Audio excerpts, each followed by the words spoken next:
আজি আমি উপস্থিত আছোঁ দিছপুৰ প্ৰেছ ক্লাবৰ সন্মুখত য'ত মহিলা নাৰী মঞ্চই এই প্ৰতিবাদ মৌন প্ৰতিবাদত সাব্যস্ত কৰিছে আৰু সেই কাৰণটো হৈছে যে কেইদিনমান আগতে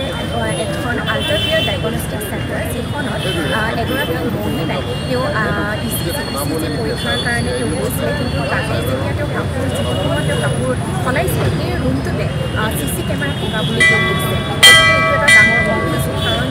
মহিলা এগৰাকী সুৰক্ষা মহিলা এগৰাকী এনেকুৱা চেণ্টাৰতো তেওঁৰ সুৰক্ষা নাই তো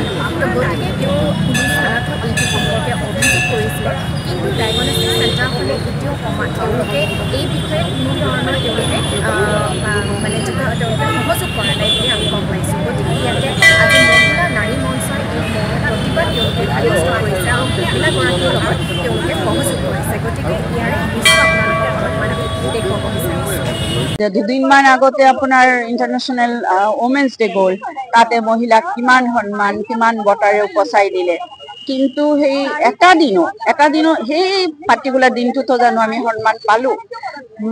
এনেকুৱা এটা ঘটনা হৈ গ'ল গুৱাহাটীৰ মাজমজিয়াত এটা ইমান নাম জ্বলা ক'ব লাগিব 3-4টা ব্ৰাঞ্চ আছে তেওঁলোকৰ আমিও গৈছোঁ মই নিজেও কৰিছোঁ এই বেলতলা ডায়েগনষ্টিক চেণ্টাৰত কিন্তু এনেকুৱা সুৰক্ষিত কিয় হ'লো বাৰু দুজনেই ডক্টৰ ল'ৰাই ডক্টৰ CCTV কেমেৰাটো তাতে স্থাপন কৰাটো নিশ্চয় তেওঁলোকে জানে বুলি কৈছেও জানিবলৈ সেইটোৰ মোৰ আচৰিত লাগিছে কি কাৰণে লগাইছিলে ডায়েগনষ্টিক চেণ্টাৰৰ সেই টেষ্ট কৰা ৰুমটো CCTV কেমেৰা লগোৱাৰ যুক্তিটো আৰু যদি সেই যুক্তিৰ উত্তৰ বিচাৰি আমি আপোনালোকক বিচাৰিছোঁ আমি প্ৰশাসনক বিচাৰিছোঁ প্লাছ মানে ডায়েগনষ্টিক চেণ্টাৰটো বন্ধ কৰি দিয়াৰ লগে লগে তেওঁলোকে উত্তৰ দিয়ক মানুহজনীক ক্ষতিপূৰণ কি দিব টকা চাম নেকি মাইকী মানুহৰ টকাৰ সন্মানটো ঘূৰাই নাপায় যিটো CCTV কেমেৰাৰ ফুটেজটো তেওঁৰ বহুতে দেখিলে তেওঁৰ ইমান অসন্মান হ'ল সেইটো যে তেওঁৰ গোটেই জীৱনত এফেক্ট কৰিব হয় নে নহয় এইটোৱে কথা। মহিলাগৰাকী দিয়া মানে দিছপুৰ থানাত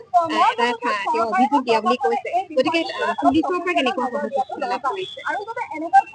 সহযোগ লাভ কৰিব বুলি আমি আশা কৰোঁ।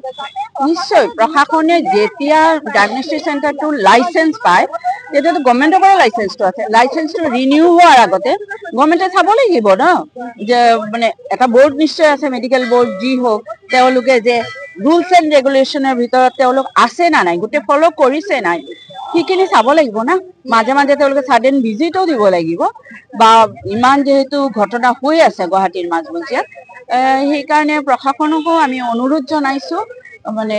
নাৰী সুৰক্ষা কৰক ইমান অসহায় ইমান নিৰুপায় হৈ আমি থাকিব বিচৰা নাই সমাজত এইটো কাৰণে মানে আমাৰ অনুৰোধ থাকিব।